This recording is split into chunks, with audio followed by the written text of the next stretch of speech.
수만 명의 인파가 한 사람을 보기 위해 예루살렘 거리에 쏟아져 나왔습니다. 나라를 되찾아 줄 강력한 영웅, 모든 결핍과 가난을 한 번에 해결해 줄 초능력적 지도자를 향한 열망이 성벽 전체를 뒤흔들고 있었습니다. 그런데 그 뜨거운 열기 끝에 나타난 주인공은 모두의 기대를 비웃기라도 하듯 너무나 뜻밖의 모습이었습니다. 칼 대신 평화를, 거대한 전차 대신 아직 걷는 것도. 서툰 어린 나귀를 선택한 이 왕의 등장은 인류 역사상 가장 거대한 오해이자 동시에 가장 위대한 반전의 서막이었습니다. 승리의 환호성이 불과 며칠 만에 어떻게 죽음의 욕으로 바뀌게 되는지 그 이면에 감춰진 대중의 심리와 주님의 침묵을 추적해 보려 합니다. 예루살렘 성안은 이미 발 디딜 틈 없는 열기로 가득합니다. 명절을 지키기 위해 모인 수많은 인파는 마치 거대한 파도처럼 일렁이며 한 인물의 등장을 손꼽아 기다리고 있었습니다. 그들은 이미 소문을 들었습니다. 죽은 자를 살리고 보리떡 5개로 수천 명을 먹인 그분이 드디어 도성에 입성한다는 소식을 말이죠.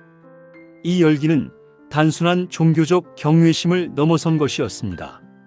로마의 압제 아래 신음하던 그들에게 예수는 이제껏 본 적 없는 강력한 해방자이자 자신들의 비참한 현실을 단번에 뒤집어줄 정치적 영웅으로 보였기 때문입니다.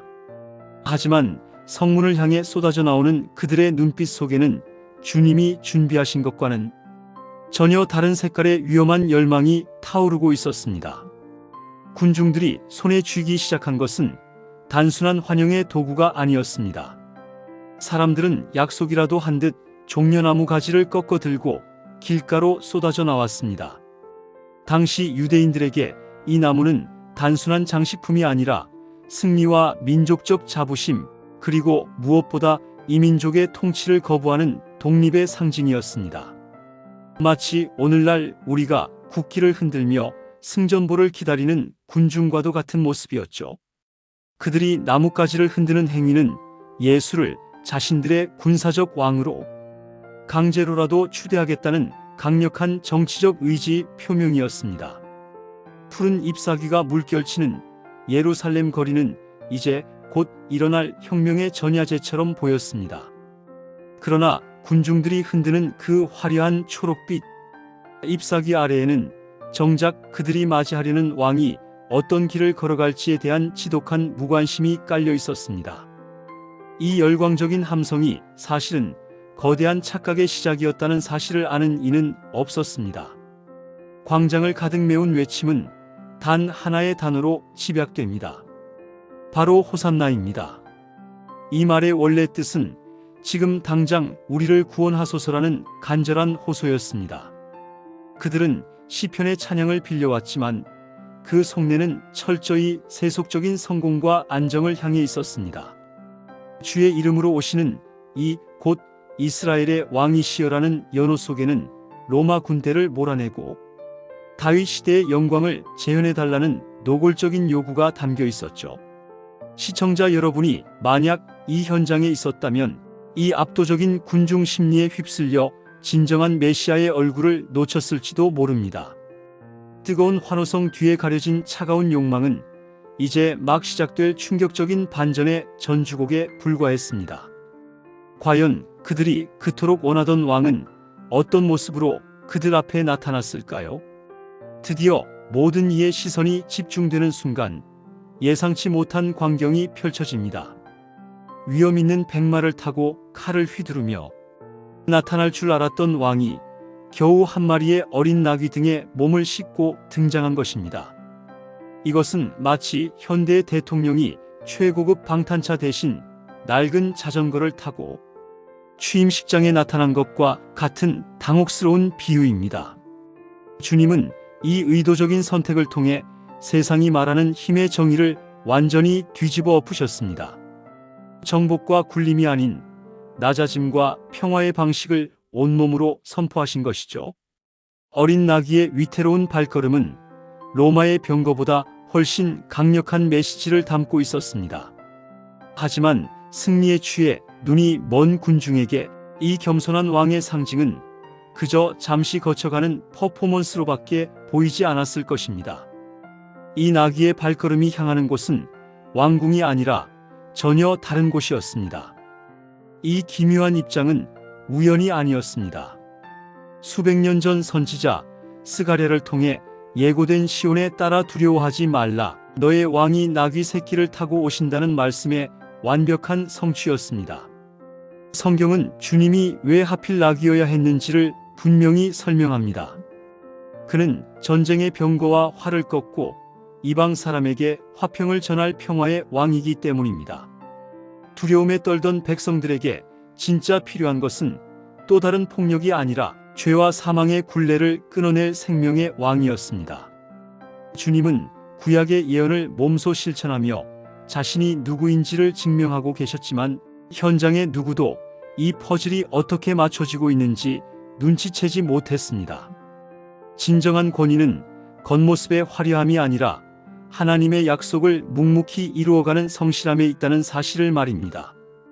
그런데 주님 곁에 있던 이들조차 이 광경을 이해하지 못했습니다. 가장 가까이서 주님을 보좌하던 제자들조차 이 상황이 당혹스럽기는 마찬가지였습니다. 그들은 스승이 영광을 얻는 순간 자신들도 한 자리 차지할 것이라는 기대에 부풀어 있었을 뿐 왜 하필 초라한 나귀를 타시는지 그 영적인 의미를 전혀 깨닫지 못했습니다. 훗날 예수께서 십자가를 지시고 부활하신 후에야 그들은 비로소 성경의 기록과 그날의 사건들을 연결하며 무릎을 치게 됩니다. 아, 그때 그 일이 바로 이것이었구나라고 말이죠. 우리 역시 삶의 한가운데서는 하나님의 뜻을 도무지 이해할 수 없을 때가 많습니다. 하지만 시간이 지나고 믿음의 눈으로 되돌아볼 때 비로소 모든 조각이 하나님의 거대한 계획 속에서 아름답게 배치되어 있었음을 깨닫게 됩니다. 지금의 혼란이 나중에는 가장 확실한 증거가 된다는 뜻입니다. 그러나 군중들이 이토록 열광한 데에는 또 다른 결정적인 이유가 있었습니다. 군중이 이토록 열광했던 진짜 도화선은 따로 있었습니다. 바로 며칠 전 무덤에서 썩어가는 나사로를 다시 살려낸 기막힌 사건이었습니다. 그 기적을 직접 목격한 이들의 증언이 불꽃처럼 번지며 사람들을 거리로 끌어냈습니다. 하지만 여기서 우리는 신앙의 아주 위험한 속성을 발견하게 됩니다. 표적과 기적에만 반응하는 믿음은 마치 안개와 같아서 자신이 원하는 결과가 나오지 않으면 순식간에 징후로 변질되기 때문입니다. 실제로 종려나무를 흔들던 이 손들은 불과 며칠 뒤 주먹을 불끈 쥐고 예수를 십자가에 못 박으라고 외치는 광기로 바뀌게 됩니다.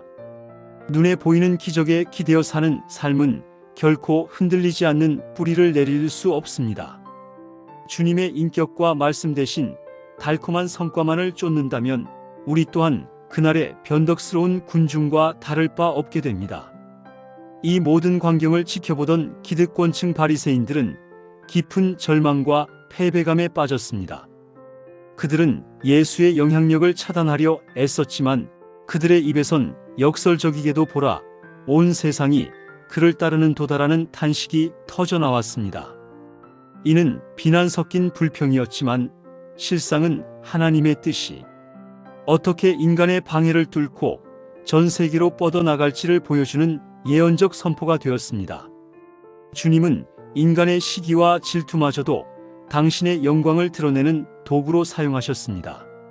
세상의 왕들은 칼로 영토를 넓히지만 평화의 왕은 사랑과 겸손으로 사람들의 마음을 정복하십니다. 비록 며칠 뒤 십자가라는 참혹한 고통이 기다리고 있었지만 이미 예루살렘의 그 나귀 발걸음은 온 세상을 구원할 최종적인 승리의 행진을 시작하고 있었습니다.